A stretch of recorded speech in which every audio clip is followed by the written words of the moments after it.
Hello everyone. दोस्तों, आज की ये जो कहानी होने वाली है, ये कहानी आपकी ज़िंदगी बदल देगी। ये कहानी है एक गरीब पिता और उसकी बेटी की। एक बार वो गरीब व्यक्ति अपनी बेटी को उसके स्कूल से लेकर शहर के सबसे महंगे होटल में पहुंचा। उस व्यक्ति ने फटे पुराने कपड़े पहने हुए थे और उसकी बेटी स्कूल की ड्रेस पहनी हुई थी। जब दोनों होटल के अंदर पहुंचे तो वेटर ने पूछा, सर आप क्या खाना पसंद करेंगे, आप अपना ऑर्डर बता दीजिए। तब उस व्यक्ति ने कहा कि आप सिर्फ मेरी बेटी के लिए एक प्लेट पाव भाजी लेकर आ जाइए बस।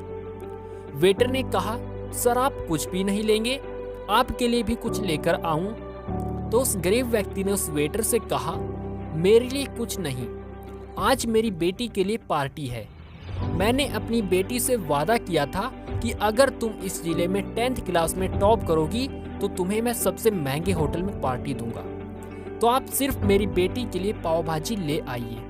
वेटर ये बात सुनते ही अपने मालिक के पास गया और बोला, सर आपसे एक छोटी सी रिक्वेस्ट है, आप मेरी सैलरी से पैसे काट लेना, लेकिन मैं चाहता हूँ कि उस बच्ची के साथ उसके पिता को भी एक प्लेट पाव भाजी खिलाया जाए, क्योंकि उस बच्ची ने पूरे जिले में 10th क्लास में टॉप किया है। वो गरीब पिता है, ज्यादा पैसे नहीं होंगे, इसीलिए कह रहा है सिर्फ बच्ची के लिए ले आओ। होटल के मालिक ने जब ये बात सुनी तो मुस्कुराते हुए बोला, तुम उसके पिता के लिए भी पाव भाजी लेकर जाओ और पैसे मत लेना, 4-5 पाव भाजी पैक करवा कर ले जाओ और 2-3 किलो मिठाई ले जाओ और उनसे कहना ये पार्टी होटल की तरफ से है, आप ये मिठाई ले जाइए और जश्न मनाइए।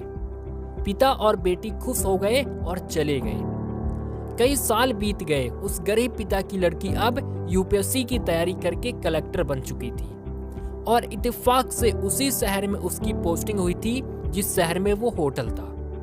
उस लड़की ने उस होटल में सूचना पहुंचा दी कि मैं उस होटल में लंच करने के लिए आ रही हूँ। होटल के मालिक ने जब ये सुना तो होटल को पूरी तरह से सजवा दिया। गांव में ये बात पूरी तरह से फैल गई और कस्बे के सभी लोग उन्हें देखने के लिए आने लगे। कलेक्टर अपने पिता के साथ उस होटल में पहुंची।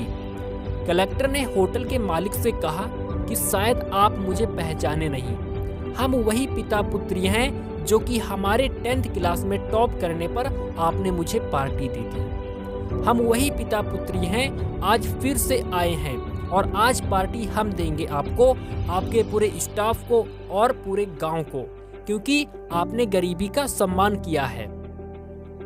आपने जो पार्टी दी थी, मुझे बताया कि मुझे कितनी और ऊंचाई तक पहुंचना है, कितनी और बड़ी मंजिल को छूना है। आपने एक नई प्रेरणा दी थी और आज मैं उसी प्रेरणा का एहसान चुकाने के लिए आई हूँ। वो मैडम ये सब कुछ कहती जा रही थी और आंखों से आंसू बहती जा रही थी। दोस्तों, ये कहानी हमें सिखाती है कि कभी भी किसी गरीब का मजाक मत उड़ाना, हो सके तो उसकी मदद करना और अगर मदद ना कर सको तो उसका मजाक मत उड़ाना, क्योंकि वो सब देख रहा है। बनना है तो उसकी नज़र में अच्छा बनिए, जहां भी रहिए कर दिखाइए कुछ ऐसा कि दुनिया करना चाहे आपके जैसा।